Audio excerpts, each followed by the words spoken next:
Assalamualaikum warahmatullahi wabarakatuh. Berjumpa lagi di channel Ngaji Ringan.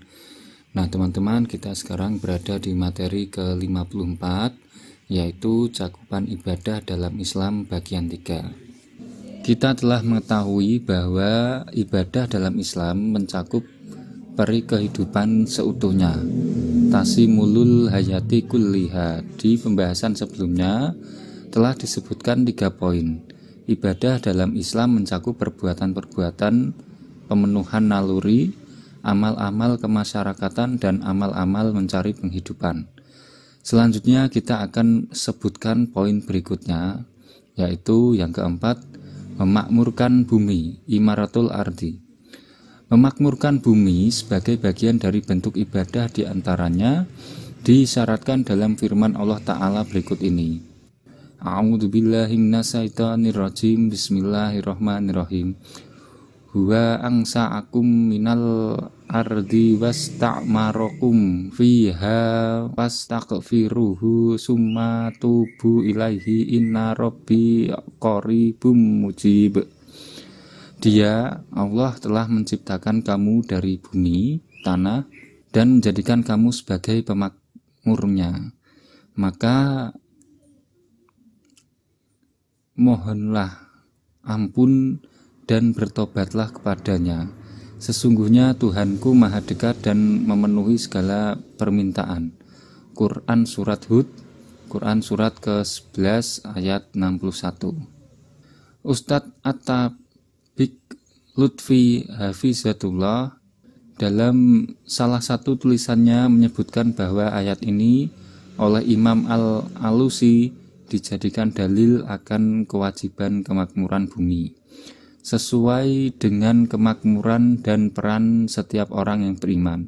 Sedangkan menurut Ibnu Asyur, maksud dari kata istikmar yang sinonim dengan ikmar adalah aktivitas meramaikan bumi dengan penataan bangunan dan pelestarian lingkungan, dengan menanam pohon dan bercocok tanam, sehingga semakin panjanglah usia kehidupan di bumi dengan seluruh penghuninya. Pemahaman yang senada, lanjut Ustadz At-Tabiq Lutfi, dikemukakan oleh Imam Zamakhsyari rahimahullah dalam kitab tafsir Al-Kasyaf. Beliau mengabdikan kisah tentang raja-raja Parsi yang sepanjang pemerintahan mereka banyak membuat sungai dan menanam pohon, sehingga mereka diberi kesempatan hidup lama oleh Allah seperti yang ditunjukkan oleh akar kata istikmar atau ikmar, yaitu al-umr yang berarti usia. Ketika salah seorang nabi bertanya kepada Allah tentang fenomena tersebut, kenapa engkau berbuat demikian kepada mereka dengan memperpanjang usia mereka? Allah menjawab, mereka telah menghidupkan bumiku dengan memakmurkannya, sehingga hamba-hambaku dapat hidup dengan baik di atasnya. Isyarat tentang mulianya imaratul ardi disebutkan dalam hadis berikut ini, bahwa Rasulullah SAW bersabda, in qomatis sa'atu wa fi yadi akhadikum fasilatu fa innis tata'a alla taquma hatta yakrisaha fal yakrisa. Sekiranya hari kiamat hendak terjadi, sedangkan di tangan salah seorang di antara kalian ada bibit kurma, maka apabila dia mampu menanamnya sebelum terjadinya kiamat, maka hendaklah dia menanamnya. Hadis riwayat Imam Ahmad. Kesadaran tentang pentingnya kesinambungan pangan sebagai bagian dari imaratul ardi juga ditunjukkan oleh Umar bin Khattab. Ibnu Jarir rahimahullah telah meriwayatkan sebuah hadis yang berasal dari Amarah bin Kuzaimah bin Sabit. Dia berkata, saya mendengar Umar bin Khattab radhiyallahu anhu berkata kepada ayahku, apa yang menghalangimu untuk menanami tanahmu? Ayah saya menjawab, saya sudah tua dan besok juga mati. Kemudian Umar berkata, aku berharap agar engkau mau menanaminya. Sungguh aku melihat Umar bin Khattab menanam tanah tersebut bersama ayahku. Al-Jami' Al-Khabir karya Imam As-Suyuti. Dalam hadis lain yang diriwayatkan oleh Bukhari disebutkan pahala dan kebaikan siapapun yang menjaga kesinambungan pangan dengan aktivitas bercocok tanam, misalnya mamin muslimin yakrisu ghursan au yasra'u zar'an fayakulu minhu tayrun au insanu au bahimatun illa kana lahu bihi shadaqah. Tidaklah seorang muslim yang bercocok tanam atau menanam satu tanaman lalu tanaman itu dimakan oleh burung atau manusia atau hewan, melainkan itu menjadi sedekah baginya. Bahkan dalam riwayat Muslim dari sahabat Jabir bin Abdillah ditambahkan sekiranya tanaman itu dicuri oleh seorang tetap akan menjadi pahala sedekah untuk orang yang menanamnya. Yang kelima, menegakkan agama, iqamatuddin. Mengenai iqamatuddin, menegakkan agama sebagai bagian dari ibadah sangatlah jelas.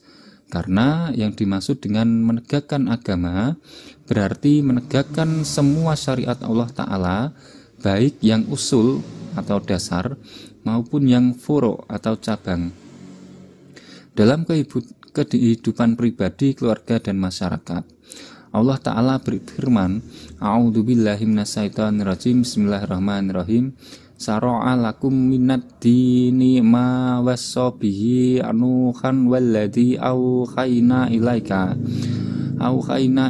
wa ma wassayna bihi Ibrahima wa Musa wa Isa an aqimuddina wa la tatafarraqu fih. Dia telah mensyariatkan bagi kamu tentang agama apa yang telah diwasiatkan kepada Nuh, dan apa yang telah kami wahyukan padamu, dan apa yang telah kami wasiatkan pada Ibrahim, Musa, dan Isa, yaitu tegakkanlah agama dan janganlah kamu berpecah belah. Tentangnya Quran Surat Asy-Syura, Quran Surat ke-42 ayat 13. Melakukan iqamatuddin juga berarti turut berupaya sekuat tenaga sesuai kemampuan untuk menyampaikan risalah tauhid dan syariat Islam ke seluruh penjuru bumi di timur, barat, utara, dan selatan, meliputi seluruh bangsa yang ada. Allah Ta'ala berfirman, A'udzubillahi minasyaitonirrajim, Bismillahirrahmanirrahim. Wa ma arsalnaka illa kaffatan linnasi basyirau wa nadhirau walakinna aksaron nasi la ya'lamun. Dan kami tidak mengutus kamu melainkan pada umat manusia seluruhnya sebagai pembawa berita gembira dan sebagai pemberi peringatan. Tetapi kebanyakan manusia tiada mengetahui. Quran Surat Saba, Quran Surat ke-34 ayat 28. Rasulullah SAW bersabda, wa kana nabiyyu yub'asu illa qaumihi khosan khosatan wa ba'istu illa nasi amah. Dan nabi-nabi dahulu sebelumku diutus khusus kepada kaumnya, sedangkan aku diutus kepada manusia semuanya. Hadis riwayat Bukhari. Kesadaran terhadap penyebaran risalah ini yang mendorong Rasulullah SAW dan para sahabatnya melakukan futuhat ke berbagai penjuru Jazirah Arab dan seluruh penjuru bumi, sehingga kekuasaan Islam berdiri kokoh, berkuasa dan memimpin bumi. A'udzubillahi minasyaitonirrajim, Bismillahirrahmanirrahim. Wal takum minkum ummatu yad'auna illal khairi wa ya'muruna bil ma'rufi wa yanhauna 'anil munkari wa ulaika humul muflihun.